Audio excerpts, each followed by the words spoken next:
Welcome to another segment of Frankly Franklin. This is Henry Stone, and my guest today is Ronald Dunn.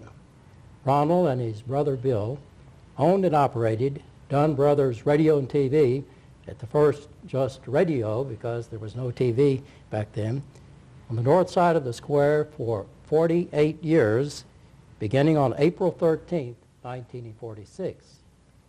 Now this is the oldest business, a record set probably will never be surpassed, of a business in downtown Franklin owned by the same persons for a total of 48 years. Ronald and Bill came out of the service out of World War II. Ronald was in the Signal Corps, Bill in the Army, and on April 13th, 1946, opened up Dunn Brothers on the north side of the square in a small building, then later moved to one, I think, next door, a larger one, and stayed there until they closed up shop 48 years later. Ronald, it's a pleasure to have you on the program. Glad to be here, Henry. By the way, it wasn't originally Dunn Brothers. It was originally Simpson County Radio Sales and Service, but the operator that run the telephone company, and I forget her name, lady, she called us up finally and said, "Would you fellows consider changing your name?" And I said, "What's the matter with the name?" She says, "Well, everybody's looking for the Dunn Brothers, and you're about to drive us crazy." And I said, "We'll do whatever you want to do." So we changed our name to Dunn Brothers by popular demand from the telephone company. Okay, Ronald, what made you and Bill decide to open up that business when you got out of the service? Well, I had corresponded with Bill, and of course Bill didn't have a occupation. He'd just been a soda jerk and an operator at the theater and this type of thing, and I had enough knowledge, I thought, to take care of it. So I had written him several times, so he waited until I returned home from the service. I was a little late getting out, and anyway, he and Nanny Lou had married then, and so we decided to try it. And we started into business with $2,000. We both had $1,000 we'd saved in service, and that's where we started from. And our first day of business, we took in $1.06. We sold 2 Bluebird records. That was our thing. And then part of the time, when you're in new business, especially in electronics or anything, every deadbeat in the country has to try you out because they owe everybody else. So it was a little rough going at first, but the Lord was real good to us. Were those records 45s or 78s? No, they were 78. 78 Bluebird records, and Bluebird was the division of RCA, the country hillbilly and blues records, and they were 2 of them were 53. They're 53 cents a piece. That'd be $1.06.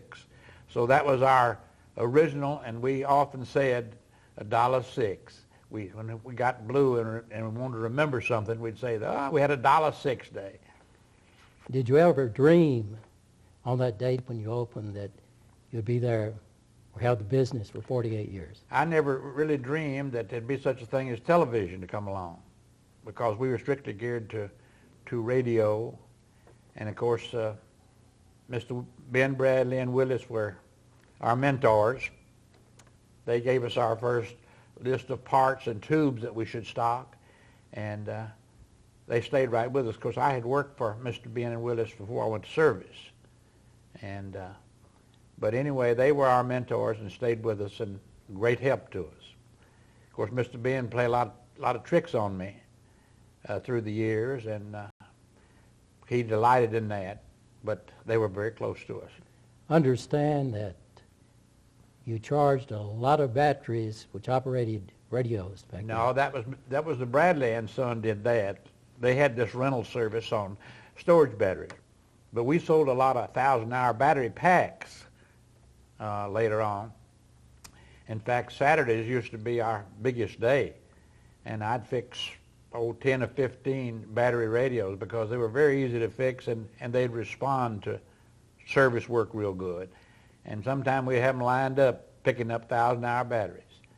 We sold those. They were $5.95 a piece. Do you remember the first TV you sold? Yes, I've still got it. The 3-inch Pilot television set was the first television set that we got in. It was a company where we were buying some converters from, and they insisted that I try television. Well, there was no television station in this area at that time. Louisville was the closest television station.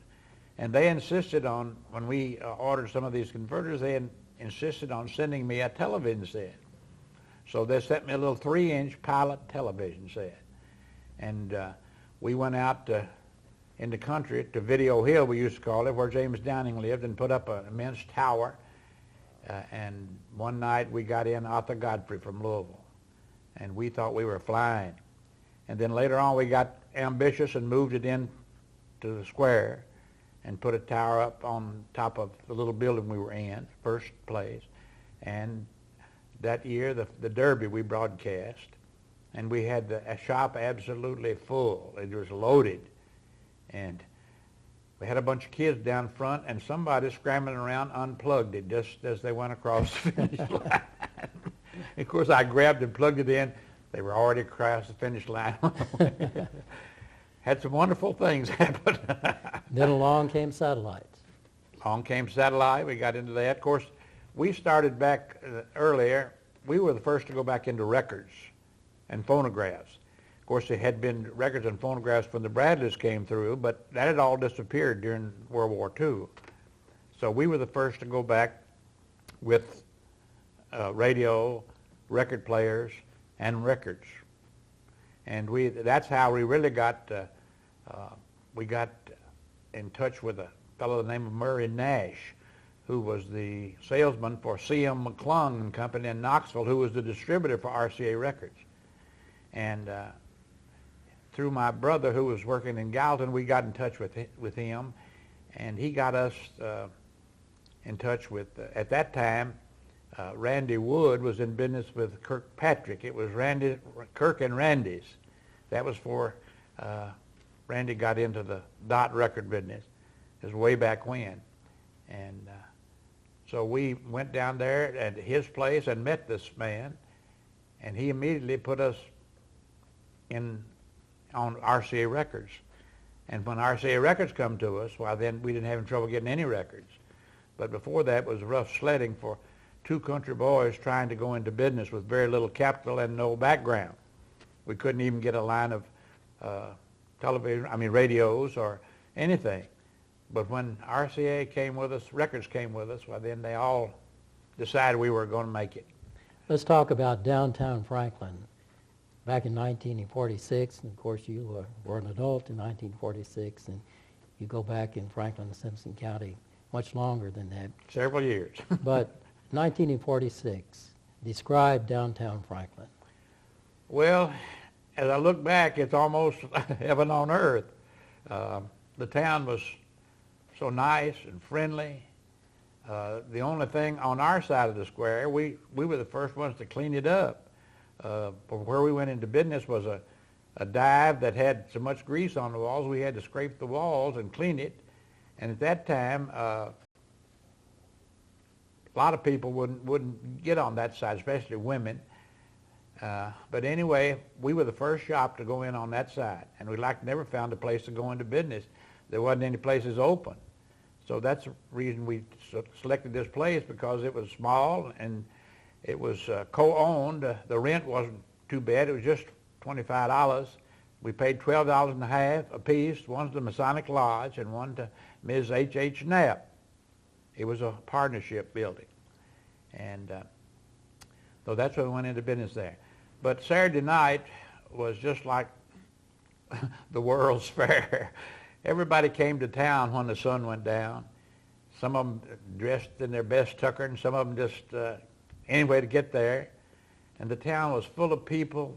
The courthouse yard was full of people. People were sitting around visiting. The kids will all take off to the two movies. They load them down. It was just Saturday night was a great time in Franklin. And I really miss that. kind of describe the type businesses around the square? I know there had to be at least 3, maybe 4 grocery stores at one time, 3 drugstores, hotels. There was 3 or 4 real major grocery stores. There was a couple of chain stores, and then there was some private ones. Mr. Browning owned a private business, and then we had IGA had a building uptown.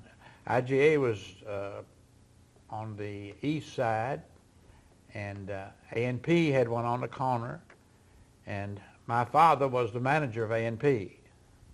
And also we had a Kroger store, and it was over there where Moore's is now. My dad, at time of war, he taught many youngsters to cut meat because all the butchers were gone off the service. And but we had, of course, there were several hardwares on the square. There was 3 drugstores on the square. That time it was Sugar and Hunt and Mr. Arnold, and just about anything. If you didn't get on the square, you wasn't in business. In other words, off the square was a few hardware stores, feed stores, place that sold seeds and that type of thing, fertilizer. Of course, the train station was just right up off the square, and of course that was the hub of everything, the L&N depot. And also we had a freight depot. We had 2 depots up there. So it was just a mighty nice place to live. Ronald, when did you start seeing the changes in the makeup of downtown Franklin, and what happened there? Well, when the business enlarged enough and we got so many people coming in, people began to move off the square some. People would still try to get on the square if they could, but if they couldn't, they would get as close as they could to the square. So it was not too long before Franklin began to bulge at the seams, and it's bulged ever since. In fact, there's so many new people here now, I don't hardly know anybody. I used to know everybody, their family, what kind of car they drove, everything about them. But we've gradually increased. As the fellow said, we just about run ourselves out of any room, as you well know. You mentioned the train depot. Yes. Busy place. Oh, busy. Everybody met every train. Of course, we had, at that time, we had mail delivery on the train, and we had 2 deliveries in town a day. It was just a marvelous time. You'd get 2 mail deliveries every day. And if it come into Franklin and the train didn't stop, they still would drop off the mail, or they'd have some way to get the mail off. And Mr. Chester Bennett, who was one of my teachers at Round Pond in the 7th grade, he went on to work on the train as a railway express deal, and he sorted the mail on the train. He rode the train all the time, and when the mail got to Franklin, it was sorted on the train. Everything that got off here, come off here. And that's the reason we had such a good mail service at that time. Now we have to depend on trucks and this type of thing to mail. And if we get one thing in a day, but we had 2 deliveries a day then. One in the morning, one in the afternoon. Do you remember horses and buggies? Oh, yeah.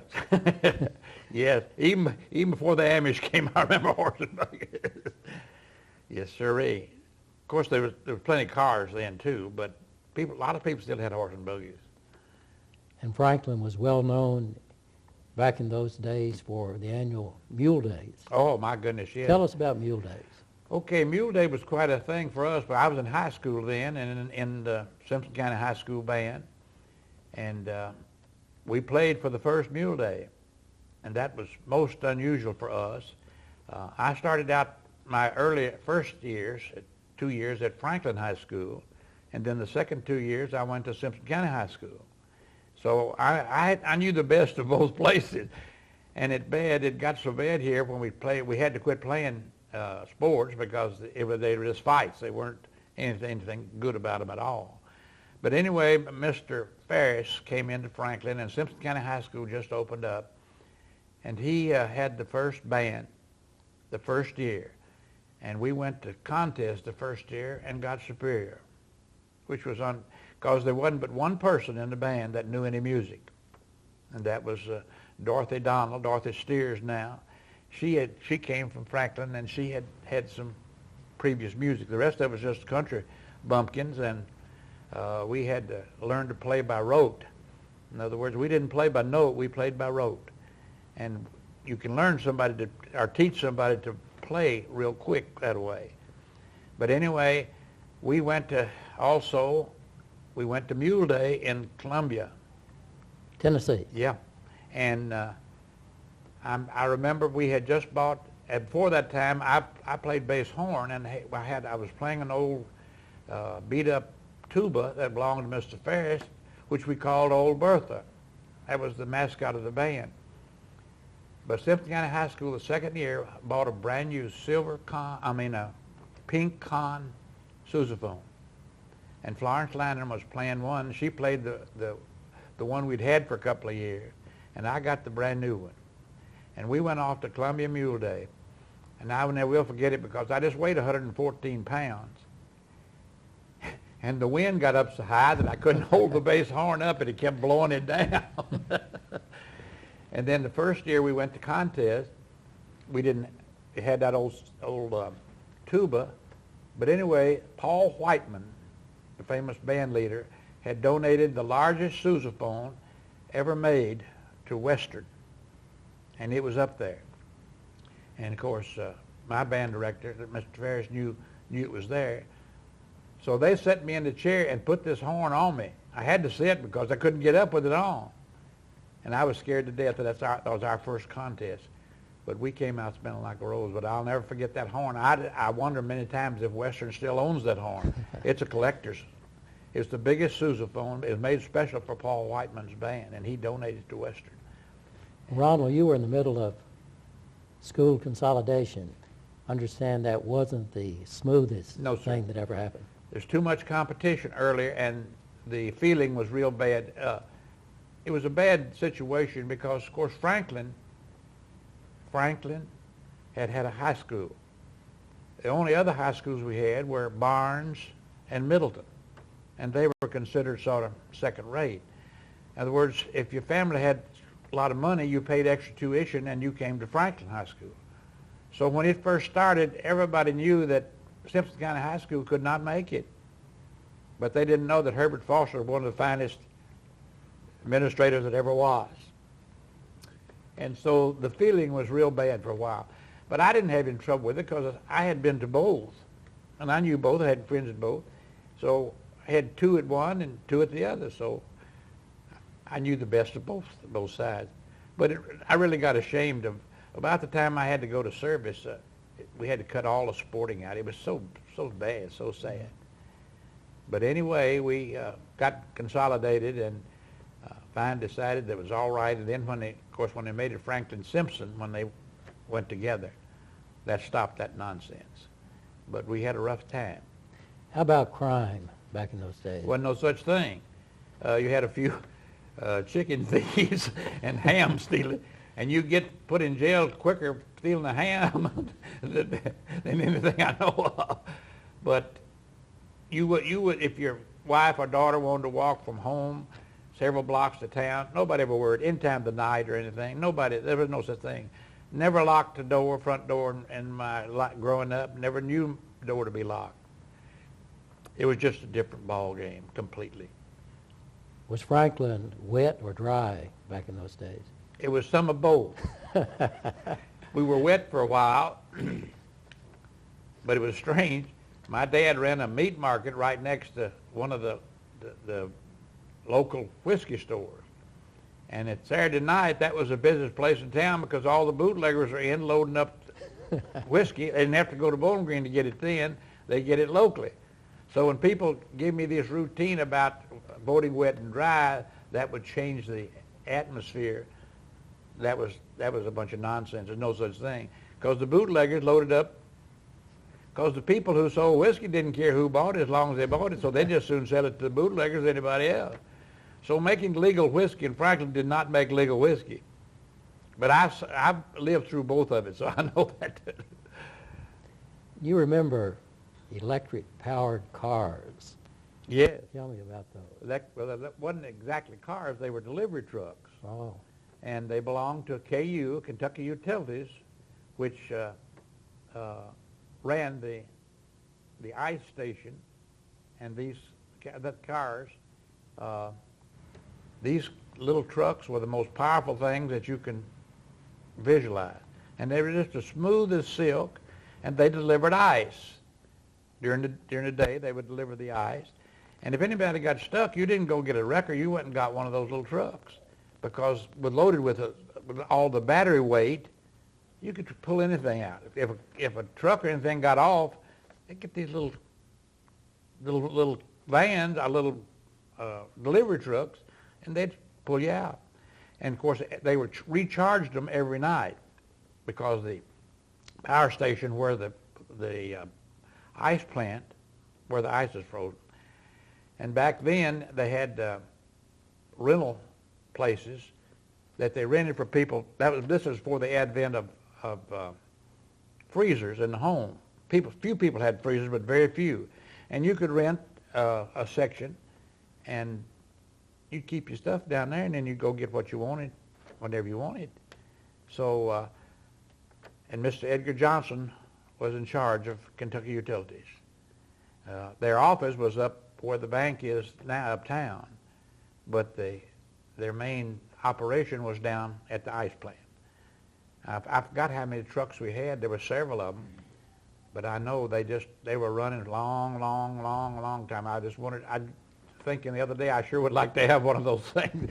It'd be a curiosity, and they were fabulous. Of course, you had to recharge then, because the only type of batteries that were made back then were the old lead acid type, and of course they aren't too long lasting. Of course, now we have different kinds of batteries, got different chemicals, battery deals, but at that time that was the thing. As I say, they had a bank of them in those things, and they were just quiet and smooth as silk.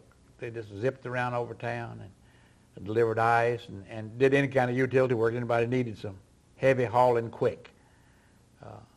But that was, they keep saying now, they say, well, we just haven't got the technology to have electric cars. That's a bunch of nonsense. We got the technology, the oil company just won't let them be built. Ronald, we have an election coming up next week.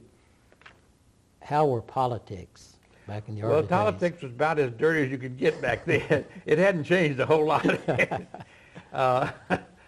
You had the usual amount of skullduggery going on and nonsense, and there was all kind of tricks played. They would go to Bowling Green, and Bowling Green had radio stations before we did, you know, and they would put some announcement on there about somebody had withdrawn, and they hadn't withdrawn, but it was too late to do anything about it then, and many a candidate was beat by skullduggery. But politics hadn't changed a whole lot. As long as human beings play with politics, they'll be like they are. Since 1946, what are the most memorable changes in this community to you? Well, the building of the library was a great day. And WFKN going on the air was a great day. The improvement of our schools has been a great day. There's just so many blessings that this community has that are fabulous. I think one of the blessings was Dunn Brothers. I know a lot of people came in and out, including me, and you and Bill were, well, you always had time to listen to someone who came in, no matter if you were working on a radio or TV or not, and you were a mentor to a lot of people, including me, and when you retired, as you look back, that had to make you feel pretty good. Well, of course, we raised many a band kid at our place, and nobody could understand that, but they meant more to us than we meant to them, I'm afraid.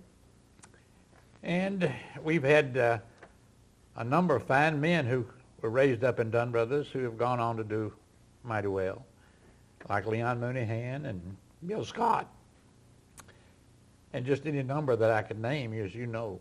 Of course, you've battled some of that crowd that used to be there. And nobody could really understand, and they didn't realize. Of course, those kids, a lot of them didn't have any place to go because their parents worked, and they didn't have anybody to go home to, so they came to Dunn Brothers until their folks got home. And they were always welcome, because Bill made them really mind. In other words, they misbehaved. They sat out on the street until they got their act together. So just any number of things that have meant so much to us. And I got to saying something about the other day when my daughter was home. I kept saying, well, somebody's always calling, I can't even get a lamp fixed. And and they don't realize that I'm getting so I can't see and I can't do a lot of what I did then. And I asked my daughter, I said, well, I don't understand this. And she said, Daddy, you want me to explain it to you? And I said, she says, there ain't no Dunn Brothers no more. So she was right. There ain't no Dunn Brothers. Nobody wants to pause to do an insignificant job, they think. But a lady who would come in with an iron with a plug off the end of it, You fixed it. it was just as important if she had a $1,000 television set. That iron was out, she had to be done. And I sold them many a television set while they were sitting there waiting to have that plug put on. But nobody could understand, really, why I'd stop and put a 25-cent plug on an iron cord. But they didn't realize serving the people was my job, and that's what I tried to do. You and Bill did it well. Ronald, I really appreciate your taking time to talk with us this morning on Frankly Franklin. Glad to do it, Henry. We've been talking with Ronald Dunn. As I said, Ronald and his late brother Bill owned and operated for 48 years a business on the north side of the square in downtown Franklin. When it closed, it was Dunn Brothers Radio and TV. We appreciate your watching. Thank you, and good morning.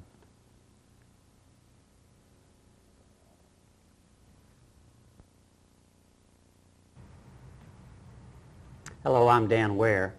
We were scheduled to have Henry Stone up next talking to the staff of the Simpson County Literacy Council, but Henry